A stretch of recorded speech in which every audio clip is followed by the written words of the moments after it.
Welcome back to the Fit Focus Forum, where we take the complexity out of fitness and put the focus back on action. So we give high achieving professionals, the ones juggling 60-hour work weeks, constant travel, and maybe a little bit of low-key burnout, the precise strategies they need to own their fitness without sacrificing their sanity. So I'm your host, Russell, and today we're going to dive deep into a framework I like to call the 13 Principles of Optimal Training. If you feel like you're constantly pushing, but your body is just pushing back, you're wired, you're anxious, and your gym time feels more like a chore than a recharge, this framework is your blueprint. Now, we're not talking about some generic plan built for a college kid with unlimited time. We're talking about a stress-first strategy that respects your nervous system. So let's get into it. So the first part we're going to talk about today is the foundation, and we're going to go over intention, context, and stress. So we have 13 principles, so we're going to move fast today. But principle number one is the most critical starting point, and it's context. If you're a 45-year-old managing a massive team and flying across time zones every month, your body needs are fundamentally different from a 25-year-old fitness model. Your plan needs to factor in your age, your work history, your travel schedule, and most importantly, your current stress load. Stop pretending you have the recovery capacity of someone who works 40 hours a week from home. And if that's you, that's okay too. These rules and principles are still going to apply. But we need to be realistic about where we are right now, not where we wish to be. So principle number two is mindset and intent. Why are you really doing this? Is it to feel less anxious, to be able to keep up with your successful life, or is it punishment? If the intent is punishment, you're setting yourself up as an adversarial relationship with your body. For the anxious achiever, the intent must be regulation. Every choice, from your workout length to your dinner, should be aimed at calming your nervous system, not further spiking your cortisol. Your gym time is not just for hypertrophy, it is for mental clarity. Let's move on to principle number three. Training is a stress management tool. Now, most people view training as the input that produces muscle, but for us, training is a stress modulator. If you walk into the gym already running on fumes, a heavy deadlift session is just adding gasoline to the fire. The key here is minimum effective dose. So if you have two big meetings and a flight, a 20-minute bodyweight circuit might be the optimal session because it delivers a hormonal benefit without demanding recovery that you don't have available. Optimal does not mean maximal. Optimal means what best serves your recovery capacity at this very moment today. You have to be willing to swap out that punishing leg day for a 15-minute mobility flow if your body is screaming that you need to stop. So we're going to move on to the second part now, which I call fueling the machine. We're going to talk about nutrition, hydration, and sleep. So let's talk about what goes in and what you're doing when the lights are out. So principle number four is nutrition. Nutrition is fuel, period. Stop treating it like a moral dilemma. Our audience needs a system that eliminates decision fatigue. That means you need pre-planned, repetitive systems for weekdays, especially when traveling. We need to emphasize protein. It supports muscle, mood stability, and satiety. And we need to stabilize blood sugar because those post-lunch crashes just make your anxiety worse. Focus on balanced meals where you have a protein source, healthy fats, and complex carbs. Don't get lost in complex rules. Just make sure that your plate looks balanced, especially before a high-stress day. One of my favorite things to talk about is hydration because it's simple, but it's often very neglected. Water is the cheapest recovery supplement on the planet. It's especially critical for the traveling professional. That dry cam air on a plane, that's actively dehydrating you and taxing your body. Dehydration increases circulating cortisol, and it makes you feel more anxious and mentally sluggish. A simple strategy is to drink 16 hours of water immediately upon waking and focus on getting 75% of your daily intake done before 3 p.m. This supports function during your peak workouts and won't interrupt your sleep with midnight bathroom breaks. Principle number six, sleep. Sleep is the ultimate non-negotiable. If you're consistently getting less than 6.5 hours of sleep, you are fundamentally handicapping your fat loss, muscle retention, and emotional regulation. So for the traveler, we know 8 hours is often a luxury. So the focus shifts to sleep hygiene instead of, the amount of sleep.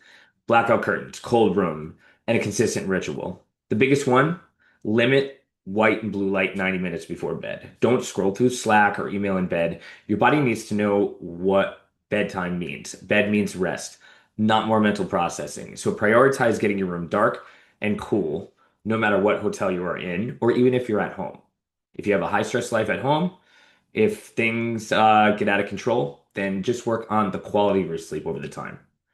Part three, the recovery imperative. We're going to talk about managing stress in the environment.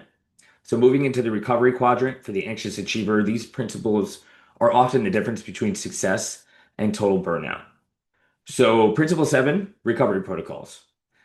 This covers active recovery, mobility, and deloads. A deload week is not a sign of weakness, it's a sign of intelligence.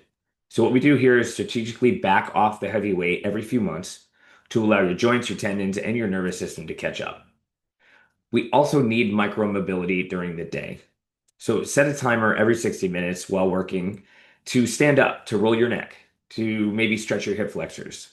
These 60-second breaks are key to offsetting the physical stress of sitting and the mental stress of staring at your screen all day long. We're already at principle number eight, stress management. We've mentioned it, but it deserves its own principle. This is about monitoring and actively managing your internal state. If you aren't already, start tracking your heart rate variability.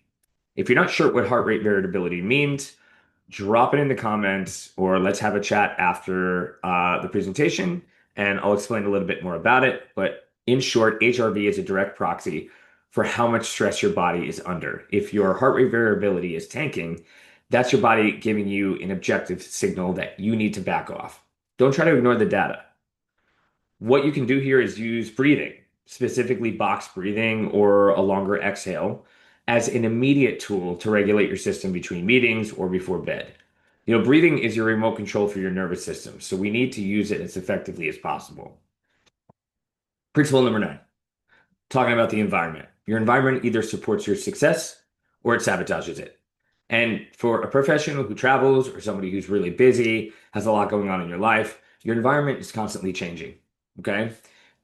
You need to build a mobile environment system. Have your emergency protein powder, your travel yoga mat, your at-home resistance band, maybe in your carry-on.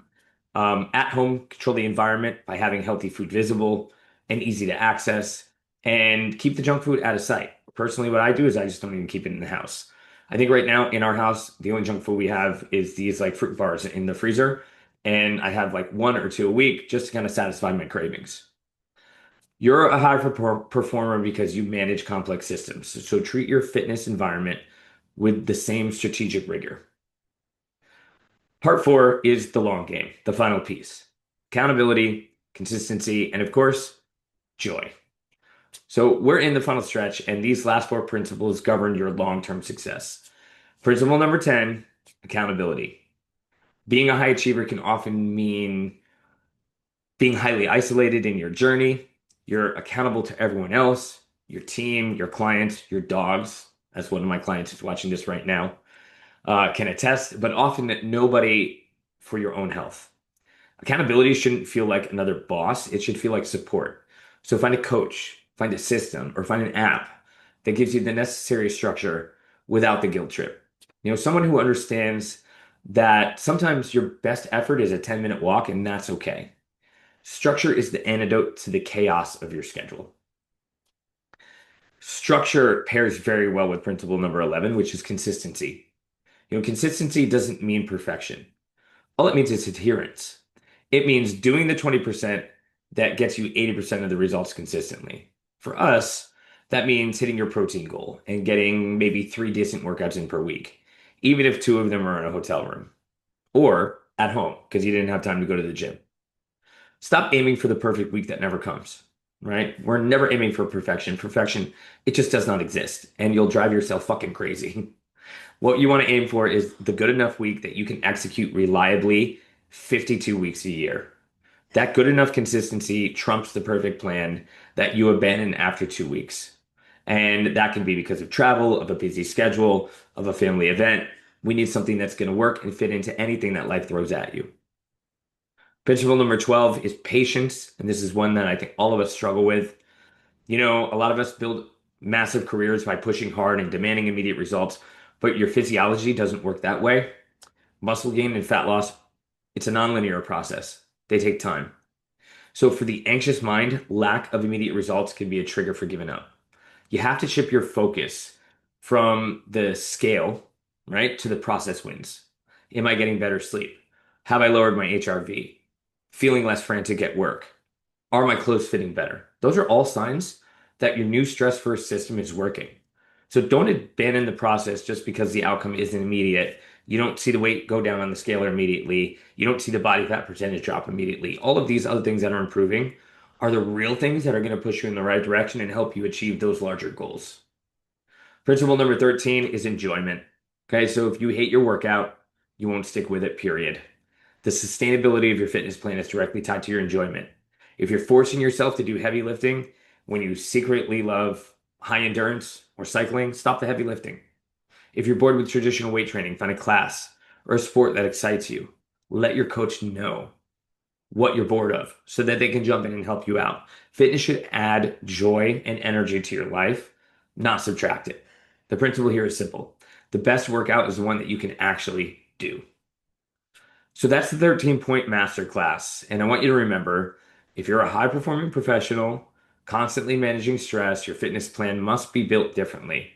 It has to prioritize your nervous system regulation, efficiency, and a sustainable stress-first approach. And listen, high-performing professional can mean many different things. It doesn't mean you need to be a CEO on a private jet. Okay? We're all high-performing in our own different ways. Guys, you don't need more discipline. You need a better system. It's time to stop letting your demanding career or your demanding life sabotage your health and your peace. It's time to focus on what you want most, not what you want right now at this very moment. So if you're ready to apply these 13 principles to a step-by-step roadmap specifically built for your life, your next move is simple. All you need to do is comment "my turn" if you're watching this in the replay on YouTube, or reach out to us on Instagram, Facebook, or TikTok with the term "my turn," and we will give you a link that will give you a free roadmap and a guide that will help you make this happen. So thank you guys for joining again the Fit Focus Forum. Really appreciate that you're here. We're going to talk soon. This month specifically, we're going to be coming back on the 22nd of December. It will be our last one of the year. We're doing it on a Monday when we normally do these on Wednesdays and Thursdays, just because Christmas and New Year's falls in the middle of the week. So if you guys have been enjoying these, please jump on. If you're one of my clients and you have the link to sit with us live so you can ask questions afterwards. If you're watching this on YouTube, leave a comment below. Let us know what you'd like to learn about. All right, we want to make sure that these Fit Focus forums are as useful as possible for you and answering the questions that you have that are going to help you lead, much less stressful and much more productive life.